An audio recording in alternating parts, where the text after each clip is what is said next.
नमस्कार दोस्तों, आइए हम बात करते हैं किसानों की। हमारे देश की अर्थव्यवस्था का जो मैक्सिमम भाग है, लगभग 45% हमारा कृषक समाज या हमारे किसान जो हैं कवर करते हैं, अर्थात हमारी खेती कवर करती है। आप लोगों को पता होगा, हाल ही में हनुमानगढ़ क्षेत्र, राजस्थान के हनुमानगढ़ क्षेत्र में किसानों पर लाठीचार्ज क्यों हुई।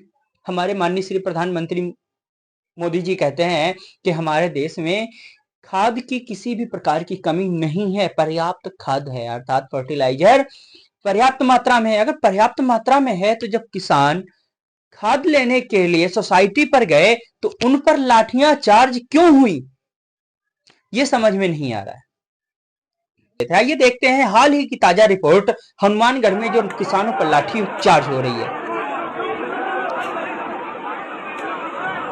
आप लोगों ने देखा कि किस प्रकार से लोगों पर लाठीचार्ज की जा रही है। यहाँ पर सोचने वाली बात है कि किसान सोसाइटी पर जाते हैं खाद लेने के लिए, लेकिन उनके ऊपर लाठीचार्ज की जा रही है। कितनी शर्मनाक बात है, लेकिन ये किसी को भी समझ में अभी नहीं आ रहा है। ये हनुमानगढ़ राजस्थान की बात है, जो राजस्थान का एक जिला हनुमानगढ़ है, वहां पर की बात है। अब सोचने वाली यहाँ पर ये बात है कि एक तरफ मोदी जी, दूसरी तरफ उत्तर प्रदेश और अन्य केंद्रीय मंत्री भी जो कह रहे हैं कि हमारे देश में पर्याप्त मात्रा में खाद है।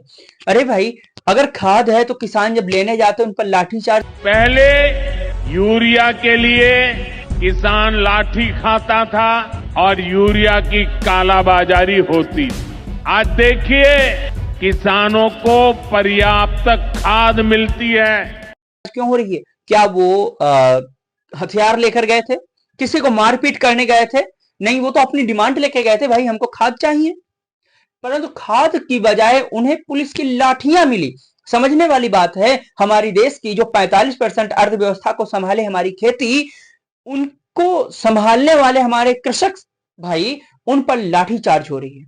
अब दुख की बात यह है, जो लाठी चार्ज कर रहे हैं वो भी मैक्सिमम से मैक्सिमम 95% प्लस में किसानों की ही संतानें होंगी। उनको समझ में नहीं आ रहा है हम किस पर लाठी चला रहे हैं और क्यों चला रहे हैं।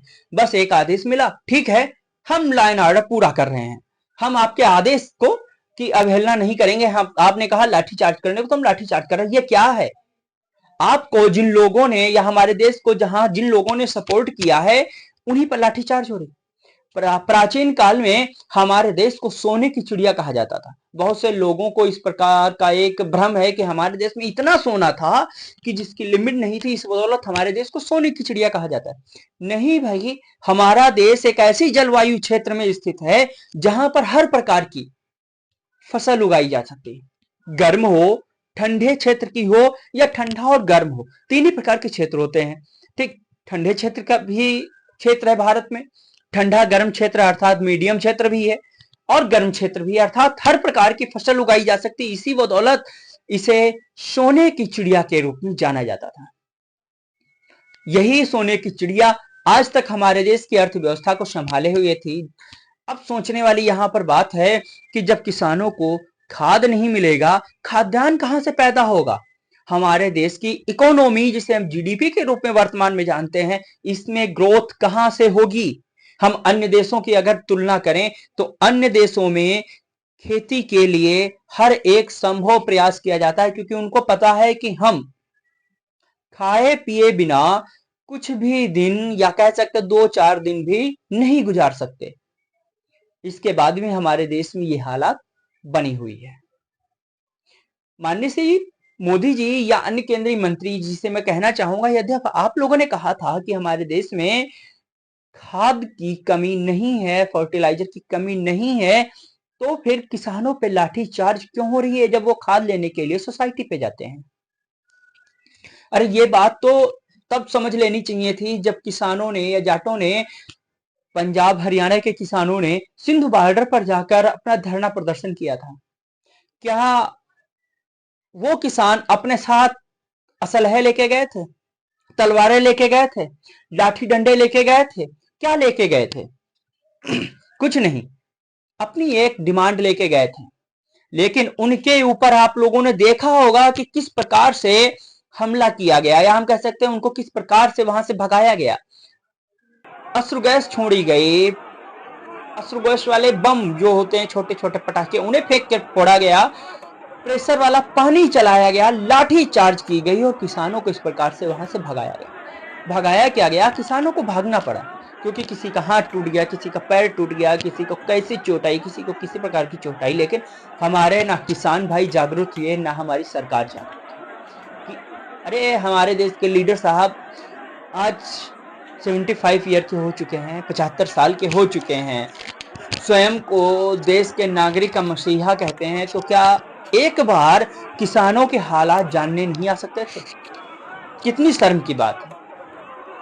लेकिन हम किसान भाई अब भी आंखें बंद करके बैठे हुए हैं। जब सिंधु बॉर्डर पर लाठीचार्ज हो रही थी, अगर उसी वक्त हमारे किसान भाई जागरूक हो गए होते तो यकीन मानिए आज के समय में हमारा किसान भाई को किसी भी प्रकार की कोई भी समस्या नहीं होती। लेकिन नहीं, हमारे किसान भाई कहते हैं ना कि वो गए ही गलत।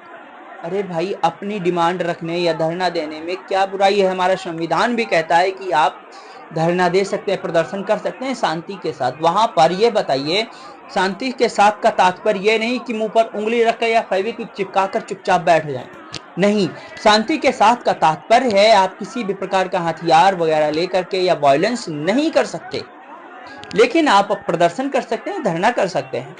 अब सरकार के पास इसके खिलाफ एक उपाय है, धारा 144 तुरंत लागू कर दी जाती है कि भाई आप लोग यहां से हटिए यहां से।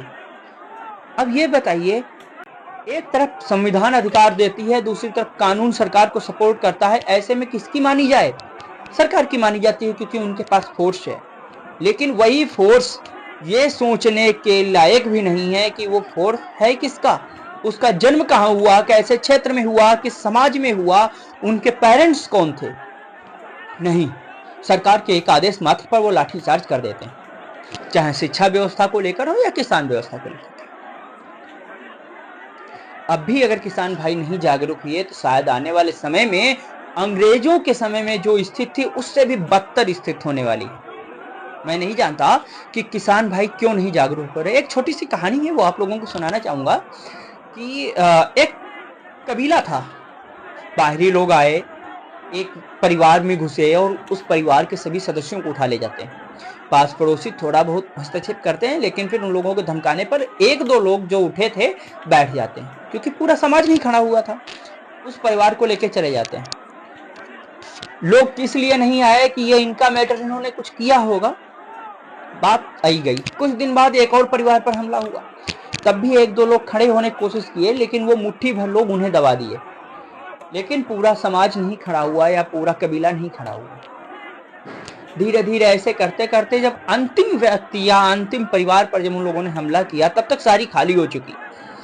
उस पर जब हमला किया तब उसने सोचा कि अब हाथ पैर मारने से क्या मतलब, कि जब पहली बार किसी व्यक्ति को उठाया गया था तभी हम खड़े हो गए होते, हमने विरोध किया होता, तो आज हमारा समाज, हमारा घर, हमारा परिवार, हमारे अपने लोग यहाँ होते, ये सारे घर खाली नहीं होते। वर्तमान में भी तो यही हो रहा है। सरकार उठा नहीं रही है, लेकिन हो तो यही रहा है। जब किसान भाई पर लाठी चली तो अन्य किसान भाई बैठ के तमाशा देख रहे हैं। कितनी अफसोस की बात है। तो प्राचीन काल में सहयोग की भावना थी,